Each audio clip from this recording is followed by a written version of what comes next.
नमस्कार, स्वराज एक्सप्रेस देख रहे हैं आप और मैं हूं आपके साथ दिशा। चलिए बुलेटिन की शुरुआत करेंगे। सीधा रुख करेंगे चंडीगढ़ का, जहां पंजाब विधानसभा की कार्रवाई जारी है।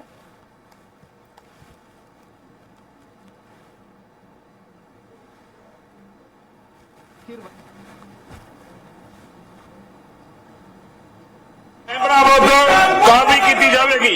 मानयोग राज्यपाल जी ਵੱਲੋਂ 1 ਮਾਰਚ 2024 ਨੂੰ ਜਦੋਂ ਇਸ ਪ੍ਰਸਤਾਵ ਸਦਨ ਵਿੱਚ ਭਾਸ਼ਣ ਦੇਣਾ ਸ਼ੁਰੂ ਕੀਤਾ ਗਿਆ ਤਾਂ ਸੰਦੀਪ ਜਾਖੜ ਜੀ ਨੂੰ ਛੱਡ ਕੇ ਇੰਡੀਅਨ ਨੈਸ਼ਨਲ ਕਾਂਗਰਸ ਦੇ ਸਦਨ ਵਿੱਚ ਹਾਜ਼ਰ ਮੈਂਬਰਾਂ ਵੱਲੋਂ ਉਹਨਾਂ ਨੂੰ ਭਾਸ਼ਣ ਦੇਣ ਤੋਂ ਰੋਕਿਆ ਗਿਆ। ਇਸ਼ਤਿਹਾਰ ਦਿਖਾਏ ਗਏ, ਨਾਰੇ ਲਗਾਏ ਗਏ, ਰੋਸ ਪ੍ਰਗਟ ਕੀਤਾ ਗਿਆ, ਬਹਿਸ ਕੀਤੀ ਗਈ ਅਤੇ ਵੈਲ ਆਫ ਦੀ ਹਾਊਸ ਵਿੱਚ ਆ ਕੇ ਸਰਕਾਰ ਵਿਰੋਧੀ ਨਾਰੇ ਲਗਾਏ ਗਏ। ਇਹਨਾਂ ਮੈਂਬਰਾਂ ਵੱਲੋਂ ਸਦਨ ਵਿੱਚ ਇਹਨਾਂ ਰੌਲਾ ਰੱਪਾ ਪਾਇਆ ਅਤੇ ਸ਼ੋਰ ਸ਼ਰਾਬਾ ਮਚਾਇਆ ਗਿਆ ਕਿ ਮਾਨਯੋਗ ਰਾਜਪਾਲ ਜੀ ਨੂੰ ਭਾਸ਼ਣ ਦੇਣ ਤੋਂ ਪੂਰੀ ਤਰ੍ਹਾਂ ਰੋਕਿਆ ਗਿਆ। ਮਾਨਯੋਗ ਰਾਜਪਾਲ ਵੱਲੋਂ ਵੀ ਇਸ ਦਾ ਬਹੁਤ ਬੁਰਾ ਬਣਾਇਆ ਗਿਆ ਅਤੇ ਉਹਨਾਂ ਵੱਲੋਂ ਵੀ ਵਾਰ-ਵਾਰ ਮੈਂਬਰਾਂ ਨੂੰ ਇਸ ਤਰ੍ਹਾਂ ਨਾ ਕਰਨ ਲਈ ਕਿਹਾ ਗਿਆ ਅਤੇ ਇਹ ਵੀ ਬੇਨਤੀ ਕੀਤੀ ਗਈ ਕਿ ਉਹਨਾਂ ਦੇ ਭਾਸ਼ਣ ਨੂੰ ਨਿਯਮਾਂ ਅਨੁਸਾਰ ਇਸ ਤੇ ਬਹਿਸ ਕਰਨ ਸਮੇਂ ਉਹ ਆਪਣੀ। चलिए अब आदिलाबाद से रुख कर लेते हैं प्रधानमंत्री नरेंद्र मोदी का। विकास कार्यों के लोकार्पण और शिलान्यास, इसका मुझे आज यहां अवसर मिला है। 56,000 करोड़ 56,000 करोड़ रुपीस, उससे भी ज्यादा ये प्रोजेक्ट तेलंगाना समेत देश के अनेक राज्यों में विकास का नया अध्याय लिखेंगे। इनमें ऊर्जा से जुड़े कई बड़े प्रोजेक्ट्स हैं, पर्यावरण की रक्षा के लिए किए जा रहे कार्य है और तेलंगाना में आधुनिक रोड नेटवर्क विकसित करने वाले हाईवेज भी हैं। मैं तेलंगाना के मेरे भाइयों बहनों को और साथ ही सभी देशवासियों को इन परियोजनाओं के लिए बहुत बहुत बधाई देता हूं। साथियों, केंद्र की हमारी सरकार को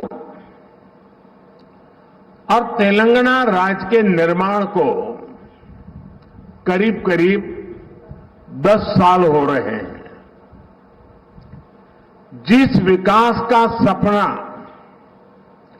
तेलंगाना के लोगों ने देखा था, उसे पूरा करने में केंद्र सरकार हर तरह से सहयोग कर रही है।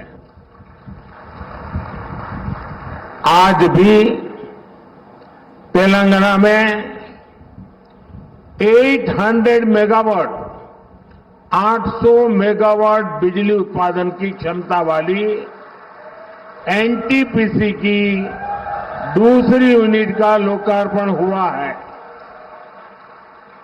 इससे तेलंगाना की बिजली उत्पादन क्षमता और ज्यादा बढ़ेगी, राज्य की जरूरतें पूरी होगी।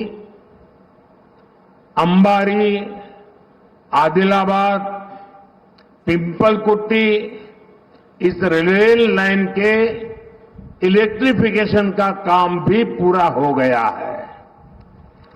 आज आदिलाबाद, बेला और मुलुगु में 2 नए नेशनल हाईवेज का भी शिलान्यास हुआ है। रेल और रोड की इन आधुनिक सुविधाओं से इस पूरे क्षेत्र के और तेलंगाना के विकास को और रफ्तार मिलेगी।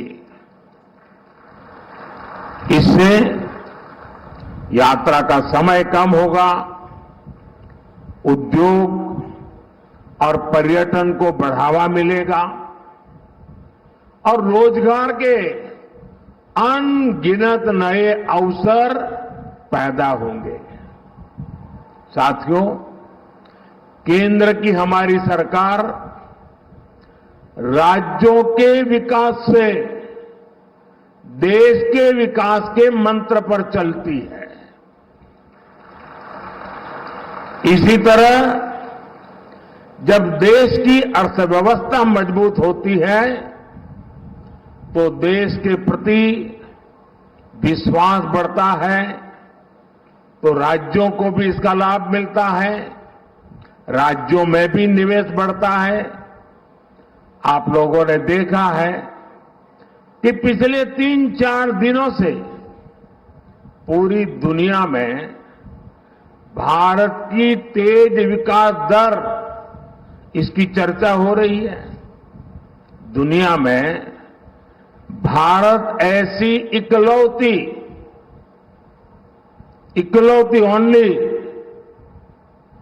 बड़ी अर्थव्यवस्था बनकर उभरा है जिसने पिछले क्वार्टर में 8.4% की दर से विकास किया है। इसी तेजी से हमारा देश दुनिया की तीसरी सबसे बड़ी अर्थव्यवस्था बनेगा और इसका मतलब होगा तेलंगाना की अर्थव्यवस्था का भी तेजी से विकास। साथियों, इन 10 वर्षों में देश के काम करने का तरीका कैसे बदला है, आज ये तेलंगाना के लोग भी देख रहे हैं। पहले के दौर में सबसे ज्यादा उपेक्षा का शिकार तेलंगाना जैसे इलाकों को ही उसकी मुसीबतें झेलनी पड़ती थी। लेकिन पिछले 10 वर्षों में हमारी सरकार ने तेलंगाना के विकास के लिए कहीं ज्यादा राशि खर्च की है। हमारे लिए विकास का मतलब है गरीब से गरीब का विकास, दलित, वंचित, आदिवासियों का विकास।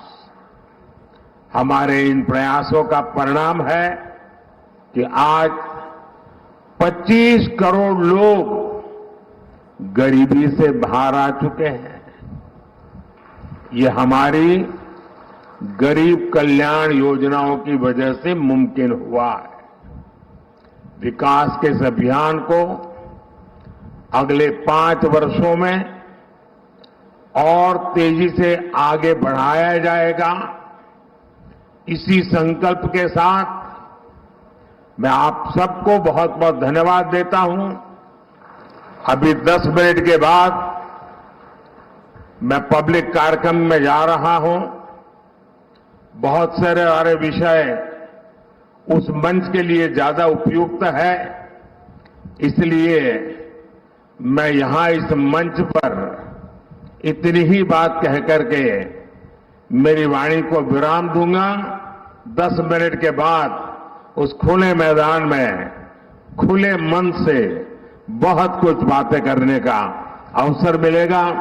मैं फिर एक बार मुख्यमंत्री जी समय निकालकर यहां तक आए, मैं उनका भी आभार व्यक्त करता हूं और हम मिल करके विकास की यात्रा को आगे बढ़ाएं, इस संकल्प को लेकर के चले।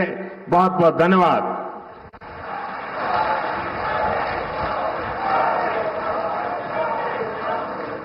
धन्यवाद माननीय प्रधानमंत्री जी। The journey of progress will continue. On behalf of the Union Ministry of Power, may I take तो आदिलाबाद तेलंगाना से